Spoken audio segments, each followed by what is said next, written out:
Cab চালকৰ মাজত হিন্দু মুছলমানৰ ভাগ কৰাৰ অভিযোগ উঠা হেমেন তালুকদাৰ কোন? তাতে যদি আলী, আকবৰ, খান, মহম্মদ যদি লিষ্টত নাম সোমায় তেতিয়াহ'লে CMে ডাইৰেক্ট নাকচ কৰি দিব, কেঞ্চেল কৰি দিব। মুখ্যমন্ত্ৰীৰ নাম লৈ ব্লেকমেইলিং কৰিছে নেকি হেমেন তালুকদাৰে?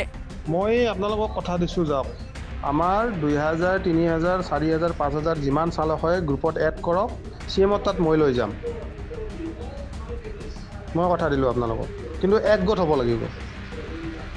অকল হিন্দুখিনিয়ে নিম, কিন্তু মুছলিমখিনিক কিন্তু মই নিনিওঁ। আৰু এই মুছলিমখিনি থকাৰ কাৰণে CMে একো কাম নকৰে। হয়, এইবাৰ গুৱাহাটীত কেব চালকৰ মাজত ধৰ্মীয় সংঘাতৰ উকমুকনি।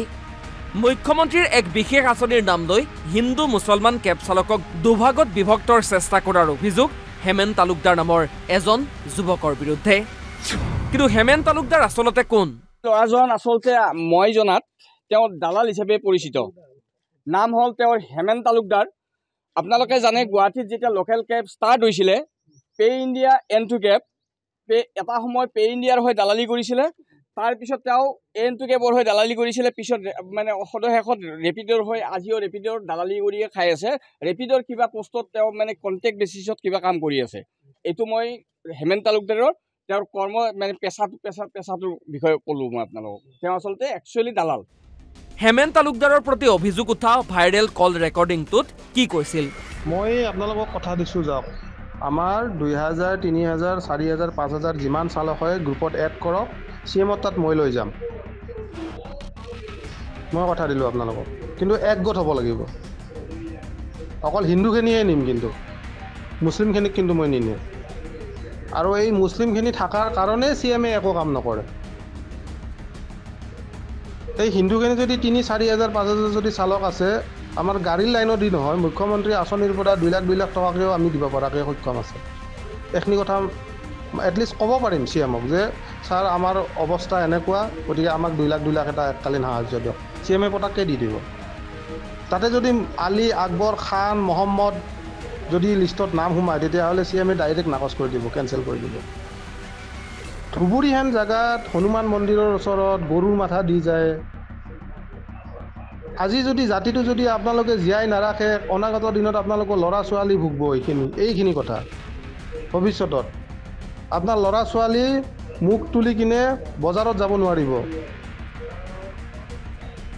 গম পাইছেনে? ভৱিষ্যতৰ কথা চিন্তা কৰি কিনে একগোট হওক। সঁচা কথা কৈছোঁ, অকল গাড়ীখন চলাই খালেই নহ'ব, আমি এটা কৰ্ম কৰি খাই আছোঁ। গতিকে মই সকলোকে কৈছোঁ, অকল ইয়াত আলী আহমেদ খান যাতে কোনেও এড নকৰে।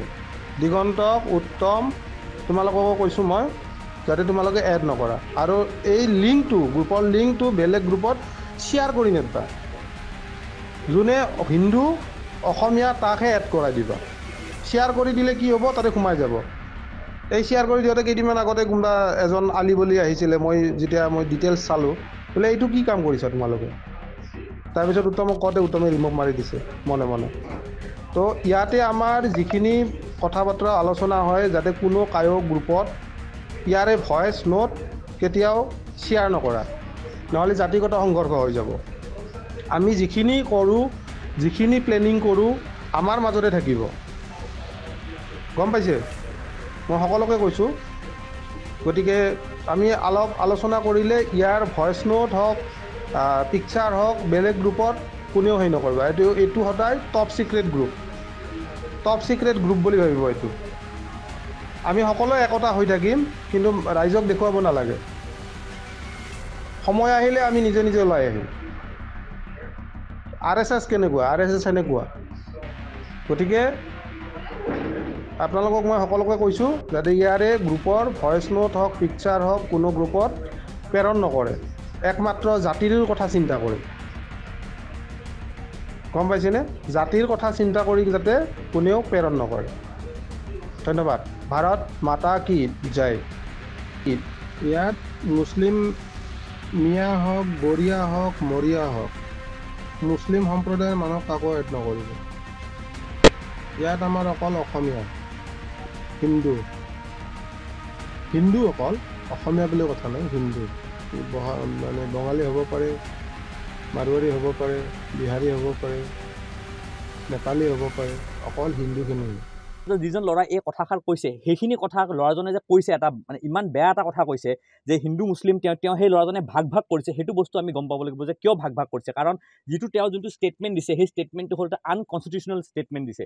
কাৰণ কোনো কনষ্টিটিউশ্যনত আমাৰ লিখা নাই যে কিবা আঁচনি হ'লে ধৰকচোন মানে গভৰ্ণমেণ্টৰ যি আঁচনি বোলে অকল হিন্দুক দিব মুছলমানক নিদিয়ে, যোনটো আনকনষ্টিটিউচনেল কথা এটা কৈছে।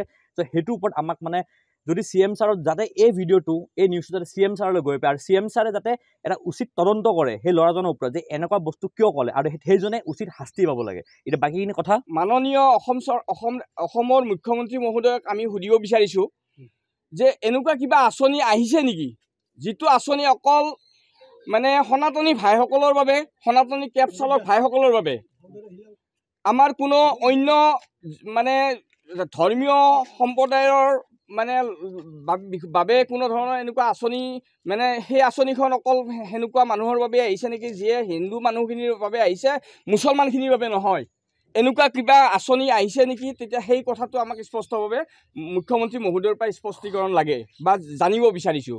যদি আহিছে আমাৰ ক'বলগীয়া নাই, হিন্দু ভাইসকলে পাওক, আমি নথৈ আনন্দিত হ'ম।